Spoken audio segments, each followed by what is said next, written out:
sebagai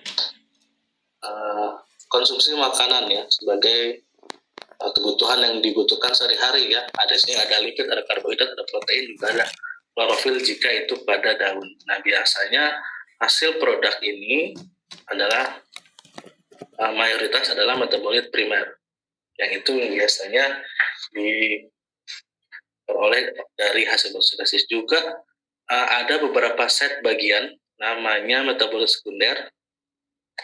Di sini juga dia menghasilkan metabolit sekunder. Beberapa metabolit sekunder ada yang menjadi terpenoid, itu yang sudah dibahas. Ada juga yang menjadi suatu metabolit sekunder alkaloid, karena metabolit sekunder itu cukup banyak macamnya, sehingga dia dibedakan mungkin dari sifat-sifat kimianya, pembentukannya juga. Terus juga terbentuk metabolit sekunder yang namanya fenolik. Fenolik ini kalau dalam kimia organik itu artinya dia punya gugus fenil. Nanti kita akan bahas lagi sedikit menyinggung tentang gugus fenilnya. Tapi ada dari pemecahan senyawa fenolik ini terpecah lagi ke asam fenolat, menjadi antioksidan lignin, kemudian ada yang menjadi senyawa kumarin, kemudian ada yang menjadi kalkon, flavon, sampai nanti berbentuk macam-macam flavonoid ya. Dari macam-macam flavonoid itu biasanya ada yang memberikan warna, ada yang tidak. Nah, itu dibedakan biasanya dari namanya flavonol, nanti ada yang menjadi antosianin, ada yang menjadi tanin. Nanti ini juga kita akan bahas dengan saya di pertemuan lain, tapi hari ini kita akan membahas secara umum apa itu fenolik sebelum kita masuk ke bagian-bagian yang lebih spesifik di fenolik. Oke, fenolik di sini secara umum atau definisinya adalah senyawa yang memiliki satu atau lebih gugus hidroksil yang menempel di cincin aromatik. Yang harus diingat lagi di sini ada cincin aromatik dan gugus hidroksil ya. Dengan kata lain, fenolik adalah senyawa yang sekurang-kurangnya memiliki satu gugus fenol. Gugus fenol itu adalah yang disebutnya gugus hidroksi tadi, ya. Dan gugus hidroksi yang lebih dari 2 biasa disebut polifenol, ya. Jadi gugus hidroksi itu adalah ikatan O dengan H, ikatan atom oksigen dengan hidrogen, ya. Dia saling mengikat sehingga berbentuk suatu namanya gugus hidroksil yang menempel pada cincin aromatik. Nah, cincin aromatik ini berupa benzen atau struktur C6 yang punya ikatan tangkap selang-seling, ya, punya ikatan tangkap terkonjugasi. Ini yang menandakan bahwa senyawa fenolik itu biasanya punya ciri warna yang berbeda dari setiap sumbernya. Jadi dari sumber tanaman, senyawanya punya ciri khas warna masing-masing. Itu yang mempengaruhi adanya aromatik dengan hidroksil tadi. Ya, kalau secara struktur seperti ini tadi yang disebut hidroksi ya. Hidroksi, ada OH, dan ini namanya aromatis. Ya. Biasa ditandahkan dengan ini, yang artinya dia bisa beresonansi. Bisa sebutnya, kalau digambar ya seperti ini biasanya. Digambar 251 seperti ini, nanti itu akan banyak sekali mengikat dengan gugus-gugus hidroksi. Ini yang disebut polifenol, ini yang disebut fenol pada umumnya. Ya, jadi struktur utama itu adalah fenol di sini. Jadi ada menemukan senyawa yang punya aromatik dan beberapa gugus fenol, kita bisa curigai atau kita bisa interpretasikan awal bahwa ini merupakan senyawa dari fenol, sehingga nanti dikategorikan fenolik tadi. Ya.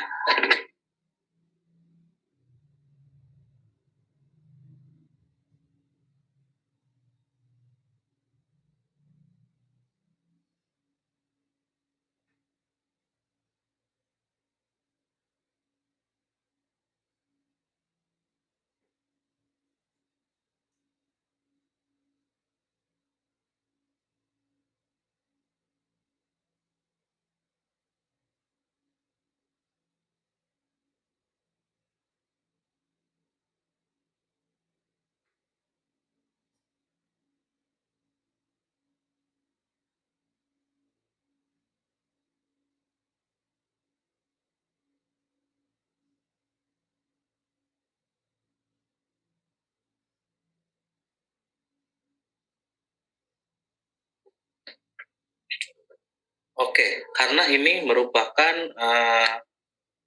metabolit sekunder yang biasa kita harus cermati di sini bagaimana fenolik ini terbentuk.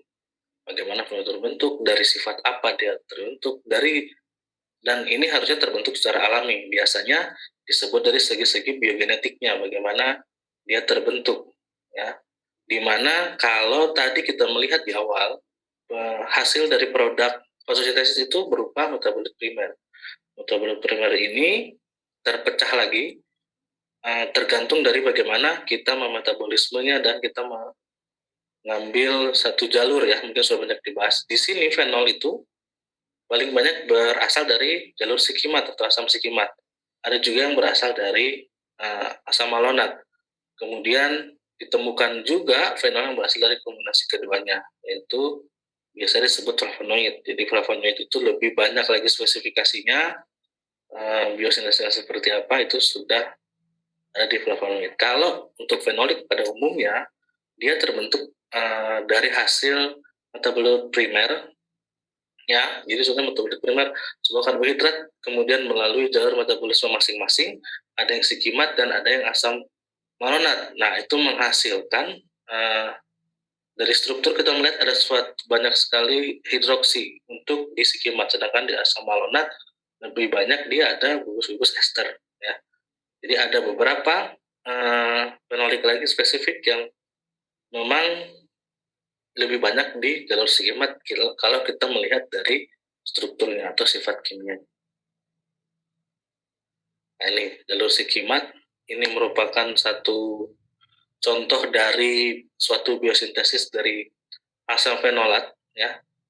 Asam fenolat, jadi dia telah melalui jalur sikimat, ya. Jadi ada perubahan, ada pemutusan, ada substitusi, ada eliminasi di sini, di mana asalnya fenilalanin berubah menjadi asam sinamik, kemudian menjadi asam benzoik, asam salisilat, kemudian menjadi hidroksibenzoik. Ada beberapa eliminasi dan substitusi, kemudian ada pemutusan rantai dan penambahan gugus hidroksi di situ akibat dari ketidakstabilan dari suatu senyawa, ya. Ini merupakan suatu contoh struktur utama dari fenolik, ya. Dia punya hidroksi di sini dan kemudian ini hilang sehingga dia pindah ke sini, ini pindah ke sini jadi rangkap dua. Kemudian dia mulai menstabilkan lagi, melepas rangkap ini dan mengikat COH saja, karena ini masih bisa terlepas di luar, dia mengikat ke sini. Jadi ada di sini. Dan adanya penambahan atau adisi hidroksi. Biasanya sama seperti ini, dia langsung mengadisi OH di sini. Jadi ada namanya kumarik, ada namanya asam kafeat, ada namanya ferulat. Ini berbentukan asam fenolat dan flavonol, ya. Bentukan jadi hampir sama, saya rasa sudah banyak juga dibahas. Kemudian dari bentuk metabolisme, kemudian dari struktur kimia kita melihat, dari jalur itu kita bisa melihat perubahan apa yang tradisi, apa ya produk akhirnya seperti apa. Jadi biasanya fenolik ini sering terdapat dalam bentuk glikosida polar, ya.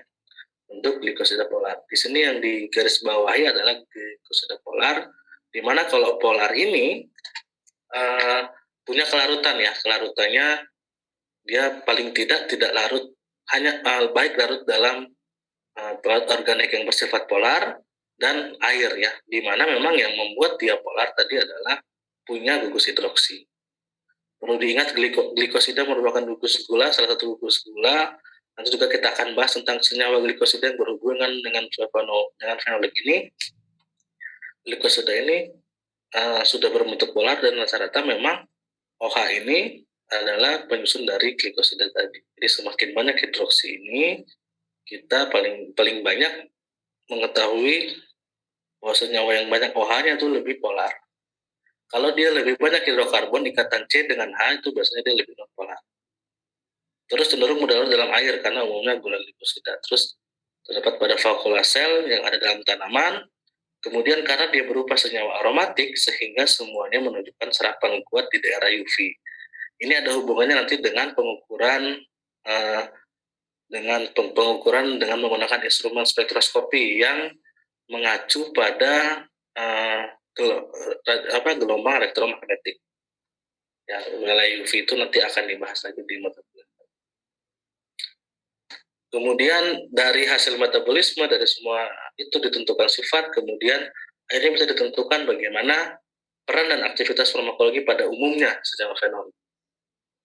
Ya, peran bagi tumbuhannya ya, ini untuk metabolit fenolik ini buat tumbuhannya apa fungsinya? Ya, membangun dinding sel, jadi untuk melindungi tanaman tersendiri dari hama biasanya. Sama halnya dengan flavonoid. Kemudian ada sebagai pigmen bunga. Jadi kalau bunga itu memberi warna pada tanamannya itu biasanya kaya akan fenolik karena tadi banyak susunan aromatik yang memberikan warna. Kemudian dia mengikat dengan gugus hidroksi sehingga lebih stabil untuk semua warnanya. Dan dia menjadi pelindung dari radiasi UV. Makanya kalau bunga sedang mekar atau sedang berbunga, warnanya walaupun disinari dengan sinar matahari ekstrim juga tetap warnanya tidak berubah karena memang dalam keadaan waktunya produksi metabolit primernya sedang meningkat. Terus aktivitas farmakologi yang paling banyak dari fenolik ini adalah punya aktivitas antioksidan. Terus kegunaan pada tumbuhan ya. Fenolik sangat penting untuk reproduksi tanaman, diproduksi sebagai pertahanan tanaman dari serangan patogen serangga dan hama lainnya. Terus ada namanya antosianin yang memberikan warna pada bunga, terus lignin, kemudian ada yang memberikan sensor warna, aroma, kemudian dari strukturnya seperti apa itu bisa menentukan bagaimana cara penanamannya. Kemudian dari kegunaan senyawanya tadi pada umumnya paling banyak itu adalah untuk antioksidan, tetapi banyak juga digunakan sekarang di industri sebagai makanan dan minuman yang berperan memberikan aroma khas pada produk minuman ataupun sebagai zat pewarna sebagai antioksidan. Jadi kalau ada zat pewarna alami, biasanya yang diambil zat pewarna alami itu dari tanaman ya, misalnya ada esen sirup berwarna itu yang merupakan hasil dari buah misalnya atau dari tanaman-tanaman tertentu itu biasanya ambil dari fenolik. Makanya biasanya sirup itu berbentuk manis karena tadi dia merupakan glikosida yang polar dan kemudian dilarutkan air tanpa air panas pun dia tetap masih larut.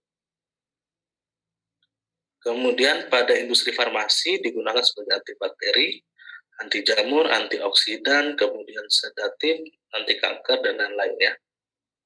Ini banyak juga, kemudian senyawa ini juga ada yang digunakan sebagai insektisida dan fungisid dan memberikan warna pada tumbuhan.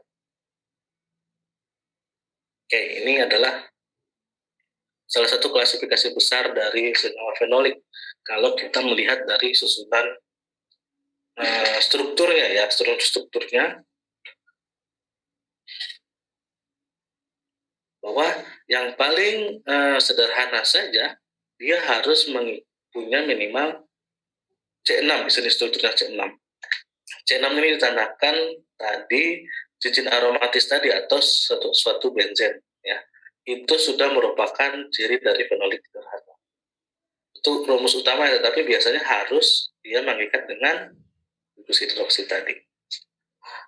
Kemudian juga ada asam fenolat, dia ada benzen dan ada mengikat lagi satu gugus karbon. Biasanya asam fenolat dan senyawanya saling berhubungan. Ada juga namanya asetofenon atau asam fenil asetat, dia punya berbeda C2. Kemudian yang hampir mirip adalah asam sinamat dan kumarin, itu C6C3, itu C6C3 juga yang biasanya membedakan adalah gugus sampingnya. Ini nanti akan lebih banyak dibahas yang kumarin dan kromom dan lain-lain ini di glikosida, karena yang membedakan adalah penyusun dari keduanya. Kalau asam sinamat biasanya penyusunnya adalah hanya terdiri dari aglikon saja, hanya ada paling aglikon dengan gugus hidroksil. Kalau kumarin dan kromom ini biasanya penyusunnya juga termasuk dari gugus gula ya. Kemudian ada yang C15 ini merupakan semuanya dari flavonoid yang kemarin mungkin disampaikan, yang C3C C6 C3 C6 nah, seperti itu. Nah, ini juga masih banyak sekali klasifikasi dari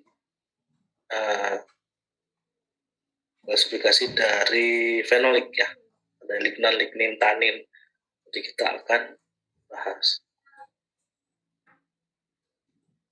Oke, untuk fenolik ada yang mau ditanyakan sebelum saya lanjut ke sini?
Tidak ada? Cukup jelas?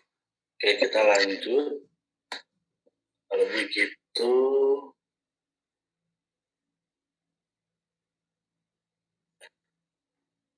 oke, fenolik sederhana. Karena tadi sudah lihat di klasifikasinya dia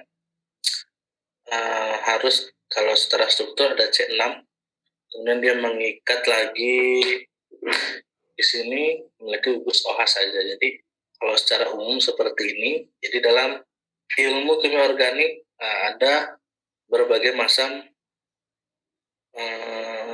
komposisian gugus fungsi. Ini kan namanya gugus fungsi. R ini adalah gugus fungsi tambahan. Kita melihat ada suatu perbedaan. Nah, kalau untuk fenol sederhana itu sebenarnya hanya sampai sini saja, ya kan? Kemudian ada penambahan seperti ini. Ini namanya posisi orto kalau di sebelah kanan atas. Kalau kanan turun ke bawah meta, kalau lurus antara gugus fungsi utama dengan yang disebut para. Jadi biasanya ini yang akan diberi penamaannya berbeda, ada orto, meta, para. Kalau misalnya dia ada berbentuk seperti ini, ada meta juga di sini. Ini masih disebut meta, namanya metatri karena dia selang-seling berbeda. Kalau ini namanya fitri, ya. Orto, ada dua orto mengapit satu posisi para. Ini posisi para ini sebetulnya. Ini tuh para, ini orto, ini meta, ini meta. Ya, seperti itu untuk penamaan kimia organiknya. Ini contoh dari suatu senyawa fenolik sederhana. Ya. Sederhana. Kalau ini nih, ini berarti posisi apa ini? Kalau resensi 0 nih. OH-nya di sini, ini OH-nya di sini, ini OH-nya di sini. Kalau resorsi 0 ini posisi apa? Ada yang tahu? Meta, apa? Ya? Meta, Pak. Apa? Meta, Pak. Ini meta. Iya, ini meta. Kalau ini orto. Atau kata kalau hidroquinon Para. ya. membedakannya seperti itu. Nanti penamaannya masing-masing. Nah, ini contoh-contoh dari suatu proyek sederhana yang biasanya paling banyak kita temukan nanti namanya hidrokinon. Ya, hidrokinon.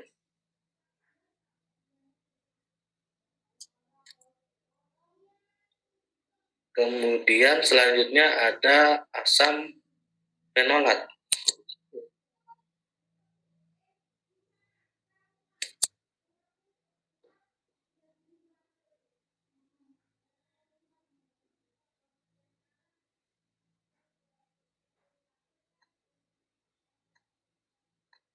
Ya, ada namanya asam fenolat. Asam fenolat itu fenol yang terdiri dari cincin aromatis, gugus etoksil, dan karboksilat. Ini karboksilat. Jadi dalam bentuk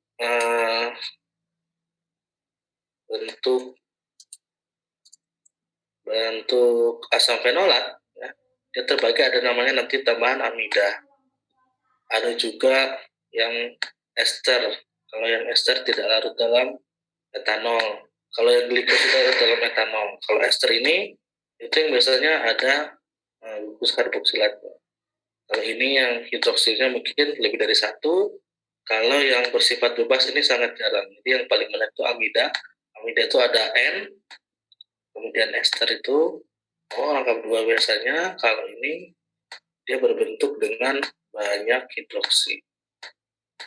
Ya, jadi ada 4, ada bebas, amida, ester, dan glikosida. Bahkan sifatnya ester tidak larut. Kalau glikosida itu larut, kalau amida ini bisa larut, bisa tidak, tergantung ya.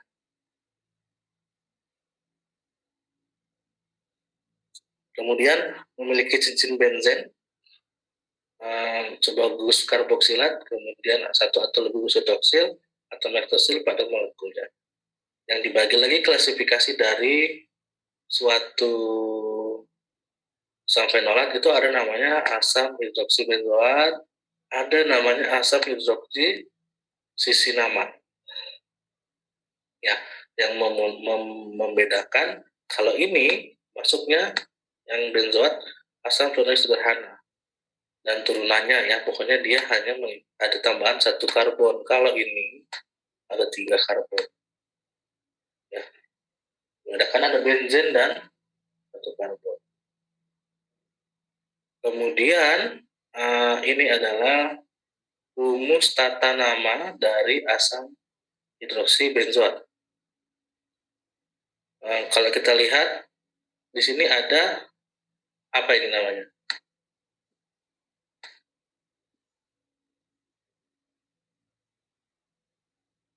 Apa kira-kira itu namanya?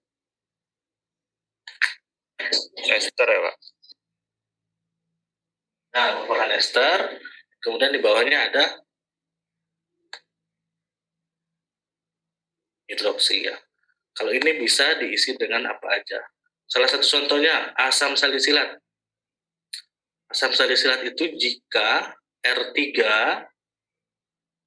itu H, sisanya S1, 2, 3 itu H, ini OH lagi di sini. Ini namanya asam salisilat. Kemudian ada asam gentamisin. Kalau R1 dan R3-nya itu punya OH dan lain-lain. Jadi biasanya ini yang disebut namanya dari asam benzoat. Ya, kita di sini hanya belajar tentang melihat bentukan strukturnya. Kalau yang hidroksisinamat, yang tadi itu dia C6, C1. Kalau yang benzoat, kalau ini berarti C6-nya sama C berapa? C3 ya. Dia C6, C3. C6, C3. Di sini juga ada gugus ester. Masih ada OH. Tetapi yang membedakan di sini ada 1C, 2C, 3C. Beda dengan sebelumnya. Sebelumnya kan langsung tuh di sini. 1C di sini ini langsung rangkap 2. Kalau yang benzoat. Kalau yang ini langsung OH di sini. Tidak ada rangkap dua. Ya. Jadi kurang lebih perbedaannya seperti ini. Ini yang C6C3-nya nih. Yang pasti dia harus mengikat banyak sekali OH di sini. Ya, ini ada tetap aromatiknya walaupun ini tidak aromatik.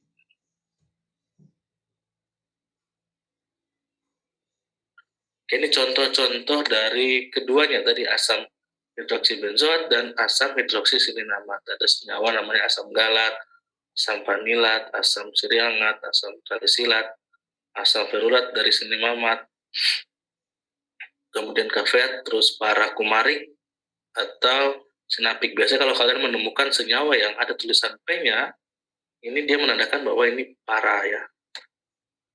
P strip, O strip, M kecil ya, M kecil strip, O kecil juga strip, itu biasa menandakan posisi dari gugus fungsinya ya.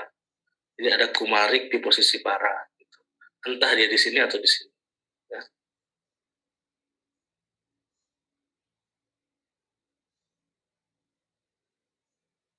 Jadi struktur umum dari asam hidroksibenzoat adalah ini. Ya. Kalau ini adalah struktur umum dari hidrosinamik asid. Jadi terus kalau misalnya rantai sampingnya diisi, rantai sampingnya ini diisi semua, diisi semua, diisi semua, diisi semua, nanti akan lihat di sini saja apa perbedaannya, apa perbedaannya. Mana asam benzoat, mana para hidroksibenzoat, dan lain.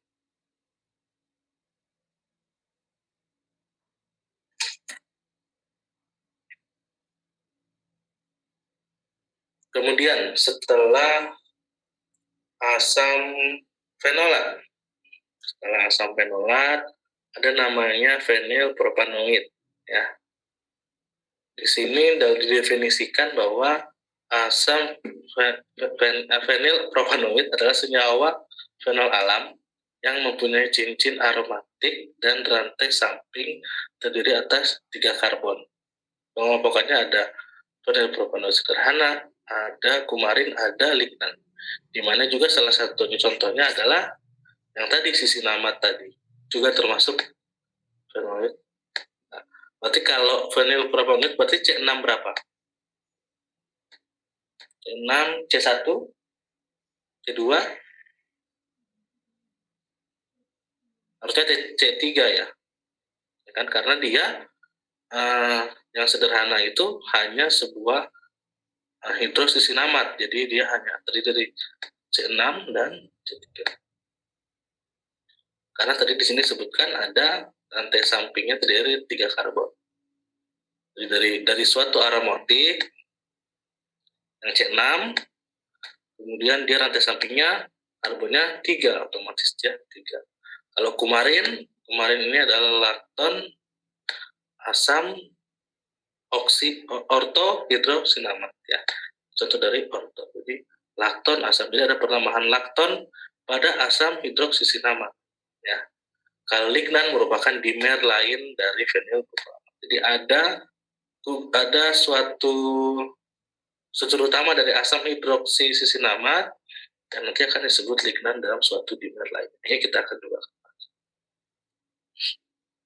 Ya, jadi dari secara strukturnya, jadi fenilpropanoid merupakan senyawa yang tersusun atas cincin aromatik dan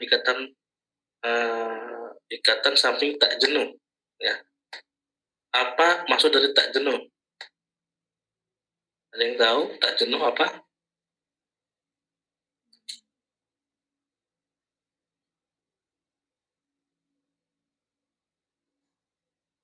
Ini kan ada larutan jenuh, biasa kita bikin ada larutan tak jenuh.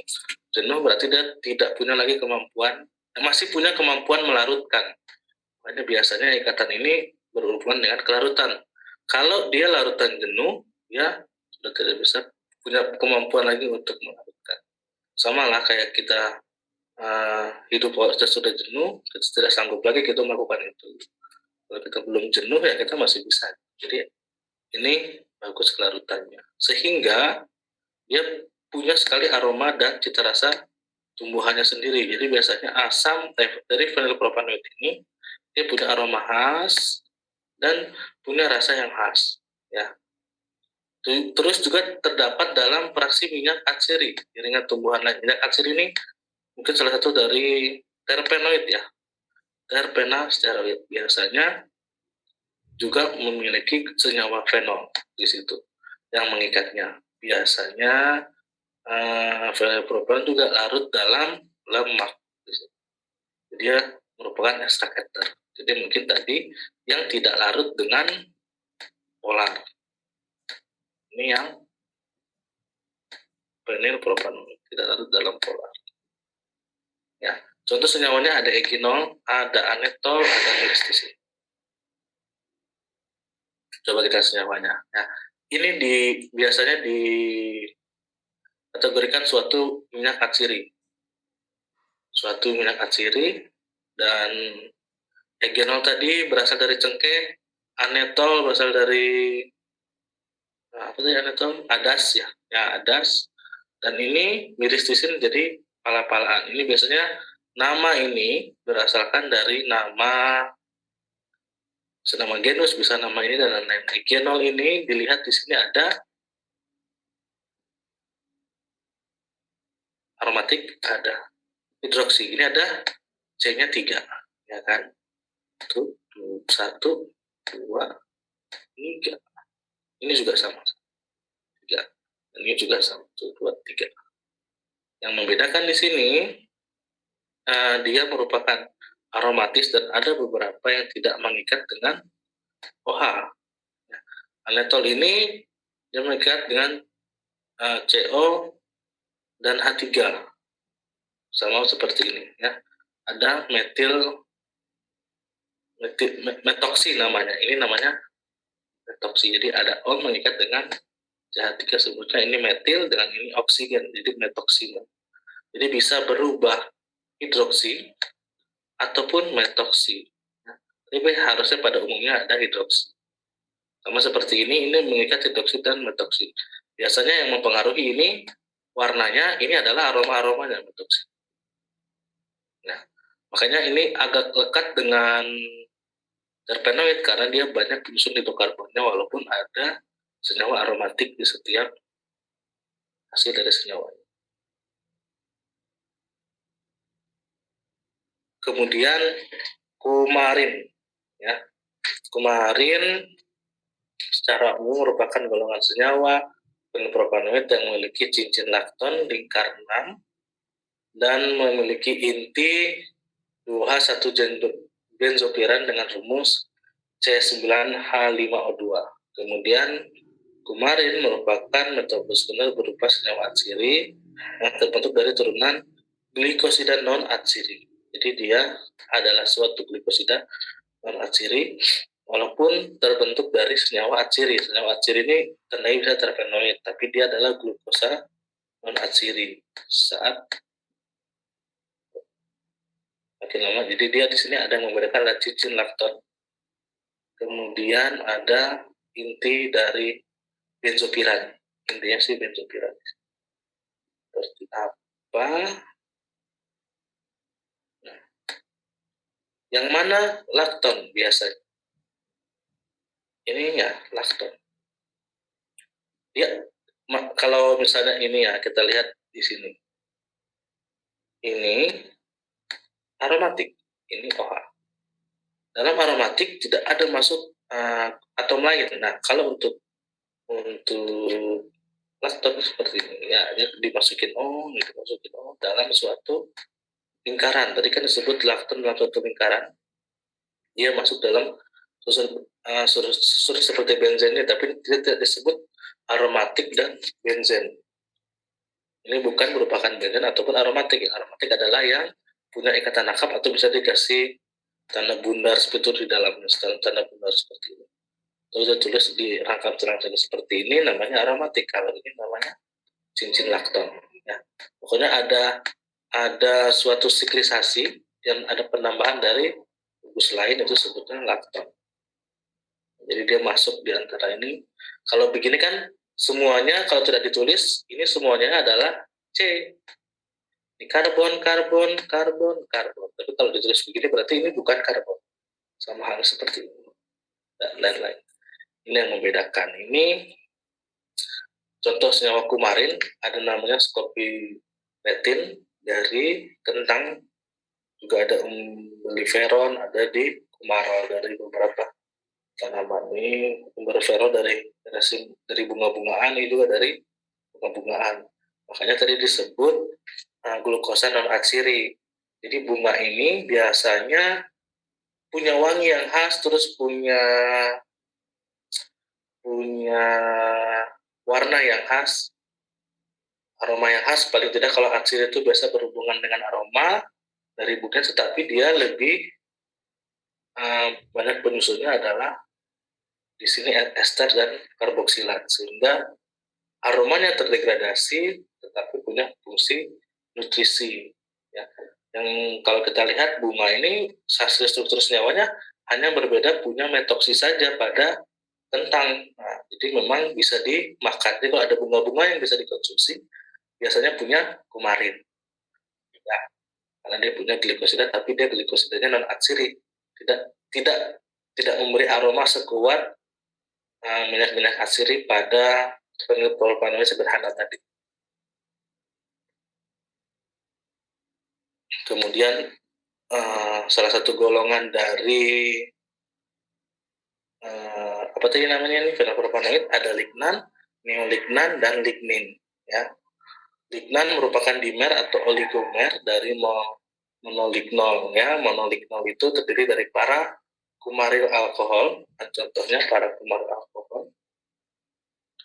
Kemudian ada konver alkohol dan sinapil alkohol. Ini adalah contoh dari konverbil alkohol atau sinapil seperti ini.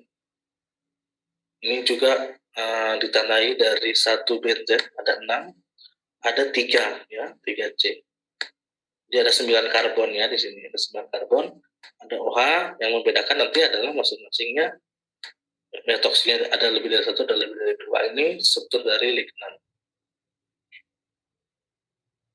Jadi lignan atau lignin, lignan itu ditemukan sebagai fenolik penyusun dinding sel. Jadi kalau ada fungsi penyusun dinding sel pada tanaman, ini biasanya ada di kayu. Dimer-dimer ini adalah penguat kayu.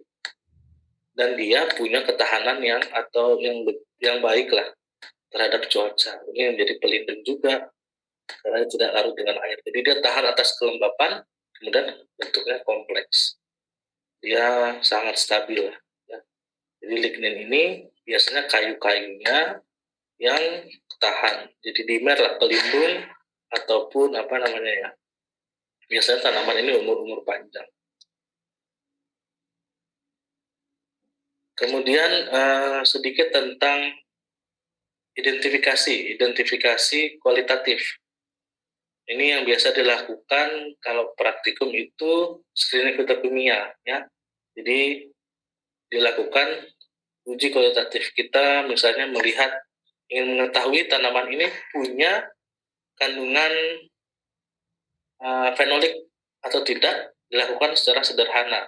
Ada yang menggunakan dengan namanya pereaksi warna atau reaksi warna. Biasanya menggunakan FeCl3, kemudian volin Kyokalto, ada yang menggunakan vanilin, ada yang menggunakan vanilin H2S4, ada yang HCl, ada yang menggunakan Gibbs atau menggunakan amonia. Di mana tadi kita melihat banyak sekali fenolik yang punya amida, kemudian punya ester, punya glikosida, dan ada yang jarang.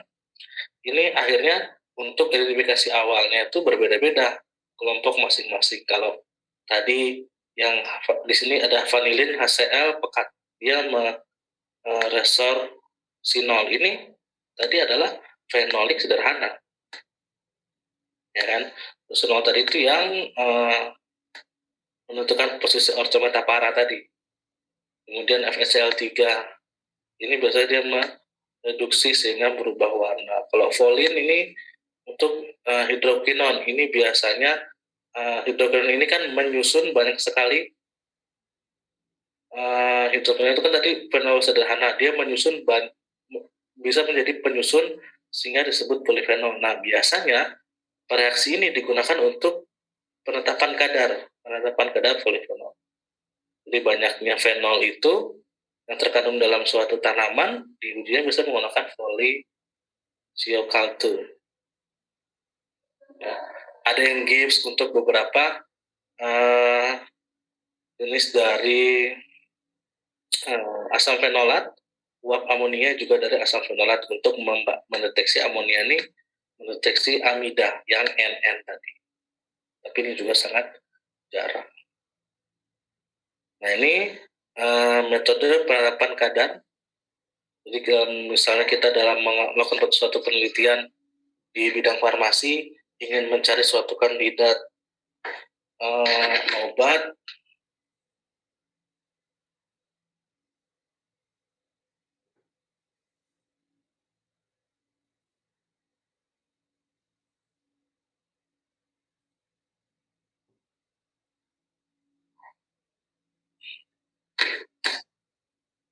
dan metode standar untuk penentuan kadar kandungan polifenol, karena tadi dia membaca hidrokinon, di mana merupakan susunan dari fenolik sederhana dalam posisi para. Ya, di para biasanya.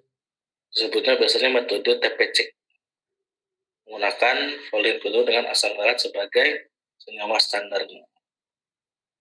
Kemudian ada skema ekstraksi sederhananya, menggunakan yang biasanya dibuat dalam suasana asam, penambahan HCl, kemudian dipecah glikosida flavonoid, nanti akan terpecah mana yang merupakan enzimatik. Enzimatik ini nanti bedanya ada produk-produk hasil dari yang mengikat masih pada metabolit primer. Kalau yang suasana basah ini sudah dalam bentuk metabolit sekunder. Ya, nanti ini akan banyak dipelajari di semester depan tentang isolasi metabolit sekunder masing-masing, dan gambarannya tentang isolasi banyak metode yang bisa digunakan di sini. Ya, ada kalau sudah dipelajari sampai sekarang mungkin sudah masuk pemisahan pemurnian, nanti ada macam-macam proses ekstraksi.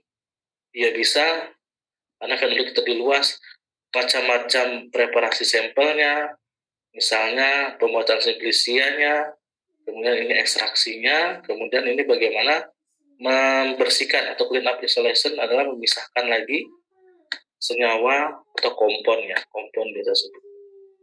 Kompon terbaru nanti bisa dianalisis banyak. Analisisnya tadi karena dia berwarna, yang pasti dia bisa dideteksi dengan UV. Ya, UV bisa, ataupun tidak berwarna pun dia bisa dideteksi tempat instrumen-instrumen lain. Dan juga tadi ada fenolik yang atsiri, itu bisa dengan gas kromatografi, dengan liquid kromatografi. Jadi kurang lebih seperti itu. Ya, itu saja. Silakan kalau ada yang ingin ditanyakan.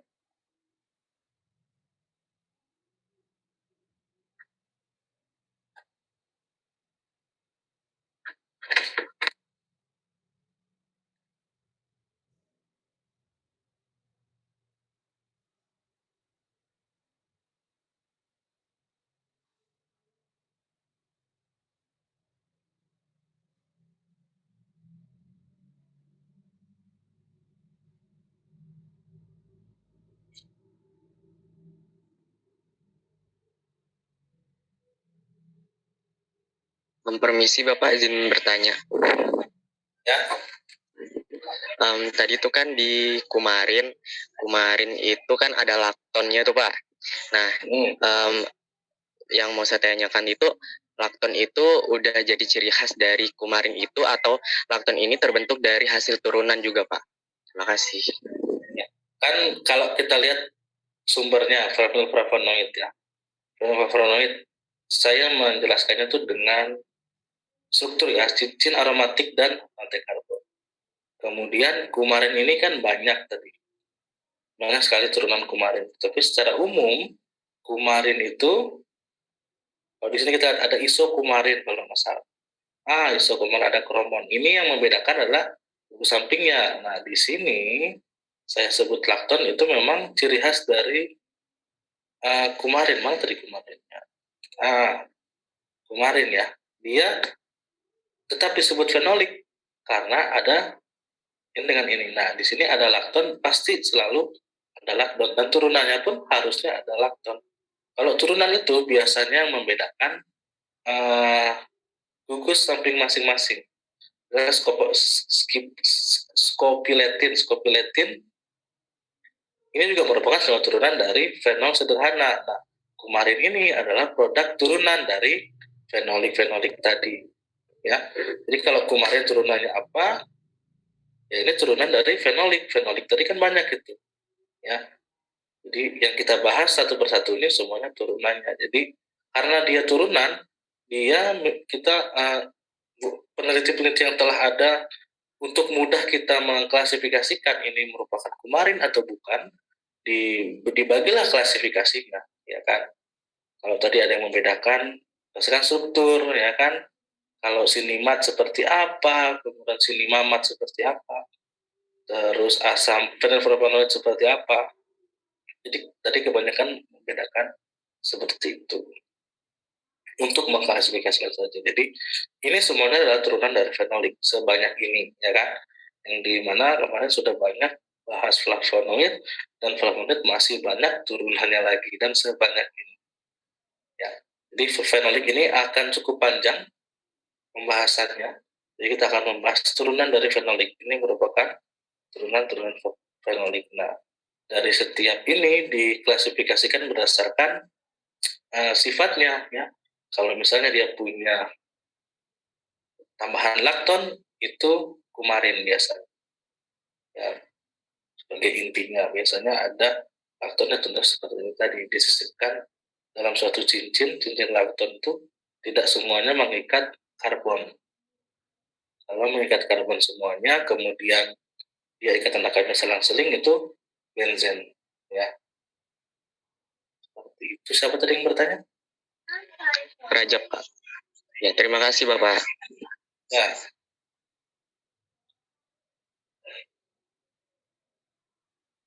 Boleh, silakan, Mas. Bapak permisi, saya mohon izin bertanya, Pak. Sebelumnya perkenalkan, nama saya Anggi Anggreni dari kelas C Farmasi Umum. Tadi itu kan ada asam hidroksisinamat. Nah, asam hidroksisinamat ini di PPT Bapak tadi tuh termasuk dalam fenilpropanoid, tapi juga masuk ke dalam turunannya asam fenolat. Nah, yang saya tanyakan ini, apakah ada contohnya kayak gini senyawa asam hidroksisinamat yang punya dua klasifikasi turunan dari senyawa fenolik gitu Kak, Pak, atau asam hidroksisinamat yang di fenilpropanoid dan asam hidroksisinamat yang di asam fenolat itu senyawa yang berbeda, Pak? Pasti sisinamat ya. Pertanyaan sisinamat dengan apa lagi? Fenolpropanoid. Kan perbedaan. Ya. Ya. Perbedaan asam hidroksisinamat di turunan fenilpropanoid sederhana sama asam fenolat. Asam fenolat. Ya kan di sini ya mana ya? Ya. Nah, asam fenolat tadi terbagi jadi dua kelompok, ya. Asam hidroksi benzoat dan turunannya merupakan asam fenolat sederhana di alam, kemudian asam hidroksisinamat dan turunannya. Jadi bagi dua ya penamaan dari asam fenolat. Jadi fenilpropanoid ini berarti contohnya kan, contoh yang membedakan ya, sebenarnya fenilpropanoid ya sama seperti asam sisinamat, tetapi karena di sini untuk dari sifatnya asam hidroksisinamat ini biasanya terbentuk ester dengan asam siklik. Ya, jadi biasanya ada tambahan yang berbeda dari suatu, kita lihatlah dari senyawanya ya, ini eugenol, miristisin, dan anetol. Kalau sisinamat, di sini ada asam seramid, asam kafet, ini merupakan, jadi yang mempengaruhi adalah rantai samping tambahannya, ya. Kalau sisinamat dia bukan termasuk yang golongan fenolik atsiri, bukan fenolik atsiri, walaupun memang sumbernya sama-sama dari alam misalnya, dia bentuknya bebas.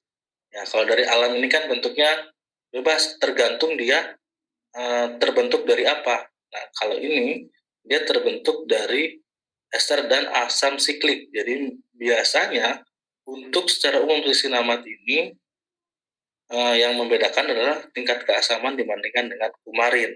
Kalau kumarin yang membedakan dia kumarin lagi. Fenilpropanoid ya, yang tadi disebut sebagai propanoid sederhana, itu asam sisinamat dia yang bisa merupakan ikatan tak jenuh. Jadi kalau kita melihat ikatannya, ada ikatan tak jenuh di sini. Jadi dia punya kemampuan untuk menguap, melarutkan kembali, karena memang dia lebih stabil dibandingkan dengan yang ini. Biasanya kita lihat dari rantai sampingnya ini tadi itu. Ya, kalau kita ngebahas ini strukturnya, gimana ya saya membahasakannya ya? Yang pasti ini ada ikatan tidak jenuh di sini. Ada metoksi, kemudian dia stabil dan tak jenuh. Kalau di sini biasanya tidak terlalu jenuh, ya kan? Yang mengikat lebih dari satu. Biasanya kalau andai kata di sini masih banyak mengikat lagi gugus samping, ini sudah bukan egenol namanya, ya. Tapi kan secara umum kita membedakan strukturnya. Kan saya kembali lagi mengingatkan kita membedakan pulpennya mana ya. Harus saya nah, membedakannya ini kan 6, ini 3 di sini. Kalau kita membedakan sama ini juga 6.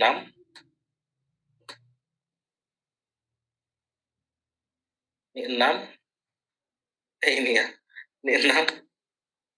Ini 3. Ya kan? Tapi di sini dia merupakan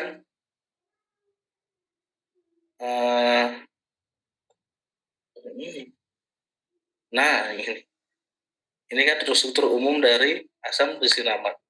Di sini dia banyak lagi mengikat minimal 4 rantai gugus samping. Nah, ini yang membuatnya dalam bentuk ester dan ini dalam bentuk bebas. Nah, ini yang disebut bentuk bebasnya. Biasanya dia mengikat lebih dari bukan lebih dari 2 gugus samping. Ini yang membuat dia bukan tidak stabil ya. Tidak berwarna atau tidak aromatis karena banyak gugus samping. Kalau untuk fenilpropanoid, kenapa fenilpropanoid sederhana namanya? Karena dia hanya mengikat seperti ini. Hanya mengikat 2 ini saja. Ada yang berbeda dari posisinya? Ada. Karena kalau di apa tadi itu sisinamat kan di sini semuanya. Ya kan? OH-nya di sini susah kalau ada papan tulis ini sebenarnya. Kalau online begini sama O di sini. Ester dan hidroksi. Ya kan? Ester dan hidroksi, tapi dia mengikat langsung pada ini. Kalau dalam kimia organik ini namanya C-glikosida. Kalau tadi dalam yang ini namanya O-glikosida. Harusnya ini nanti kita bahas di glikosida juga. Namanya O-glikosida. Mana lagi protein? O-glikosida. Ya, nanti kita akan bahas banyak tentang, nanti ada O-glikosida, ada C-glikosida, ada N-glikosida kalau nggak salah. S-glikosida. Ya. Tapi secara umum memang sama fenilpropanoid sederhana dengan asam hidroksisinamat. Untuk struktur umumnya, nanti yang membedakan adalah gugus samping masing-masing. Bagaimana? Siapa tadi namanya? Pertanyaannya bagus. Anggi, Pak. Ya, saya sudah paham. Jadi intinya asam hidroksisinamat itu ada rumus bentuk struktur secara garis besarnya gitu. Terus nanti kalau misalnya yang membedakan dia dengan asam fenolat tadi kalau nggak salah ya Pak, itu gugus samping yang mengikat gitu kan Pak? Gugus sampingnya sehingga dari sebutnya ada kategori yang jenuh dan tidak jenuh. Oh iya paham. Terima kasih Pak.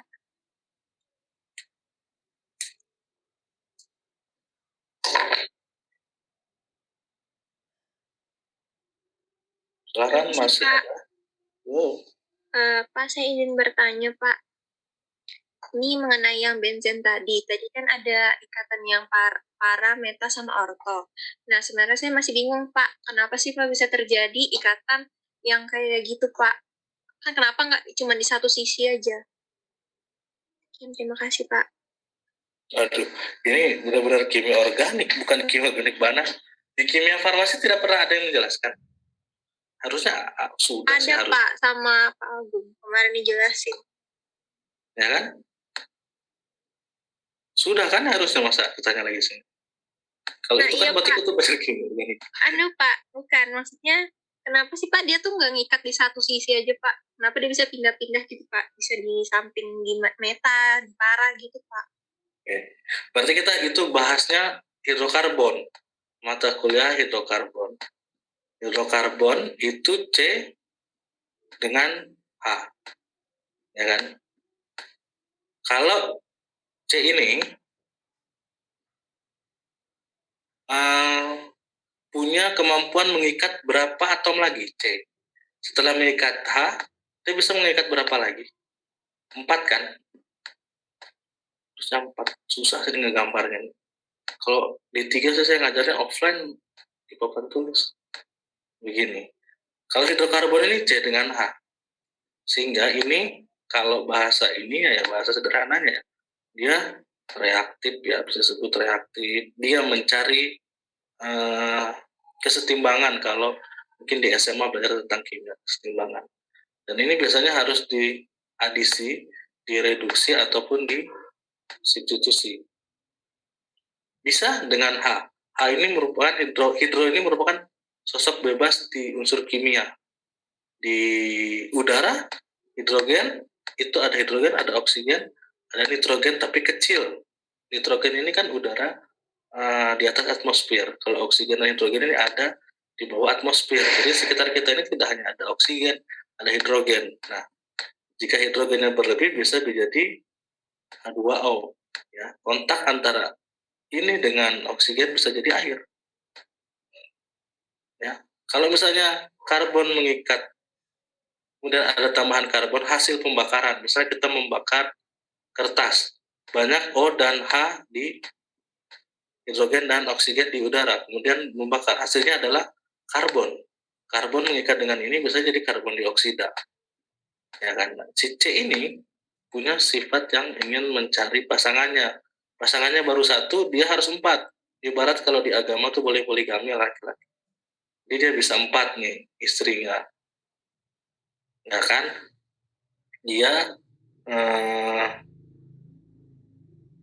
harus mengikat 4. Nah, akhirnya bagaimana dia memposisikan diri? Kenapa bisa di sini? Kenapa bisa di sini? Kenapa bisa di sini? Ya kan? Pertanyaannya itu kenapa bisa di sini? Nah, di sini. Ini pertanyaan filosofis banget sih sebenarnya, tapi nggak ada hubungannya dengan kimia organik bahan alam. Dia menempel di sini. Kalau di alam, secara alamiah, kalau kita ngomongkan bahan alam, dia akan terbentuk otomatis alami.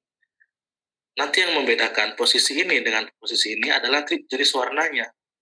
Kalau kita melihat itu ya, ini kok OH dengan OH ini sebelahan, itu akan berbeda warnanya. Kemungkinan bisa biru. Kalau dia bernyeberangan selang-seling, itu warnanya konsisten, warna-warna terang, bisa kuning, bisa merah.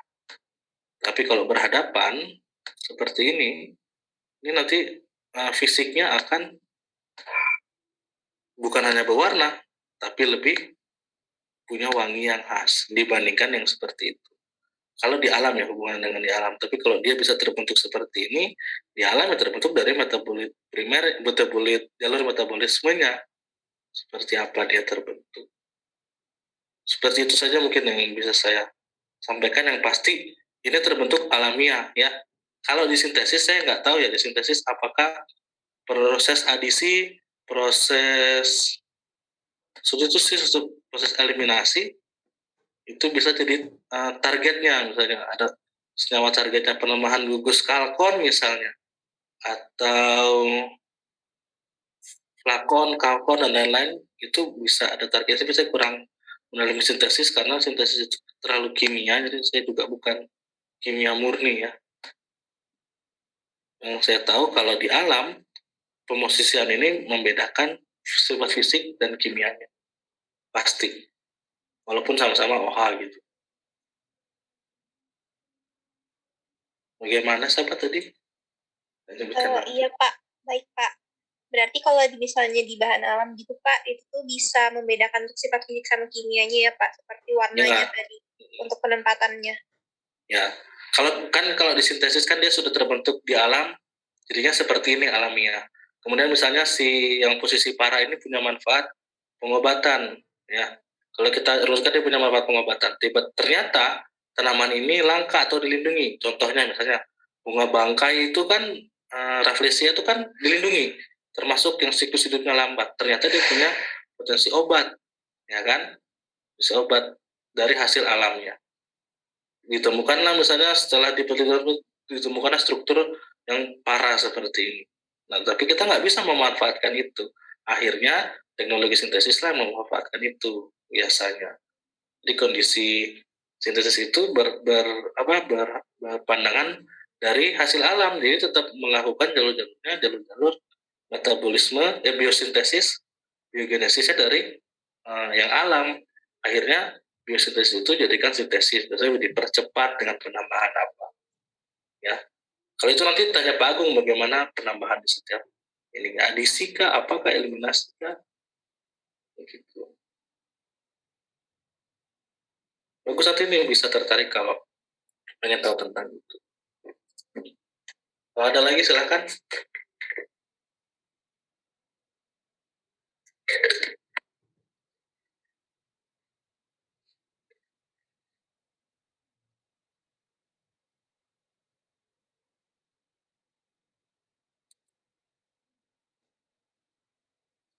Lagi silakan.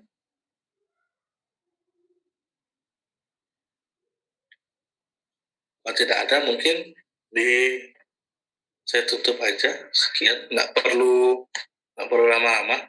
Saya rasa kuliahnya itu saja. Saya akhiri. Assalamualaikum warahmatullahi wabarakatuh. Selamat sore ya. Waalaikumsalam warahmatullahi wabarakatuh. Salam warahmatullahi wabarakatuh. Terima kasih Pak.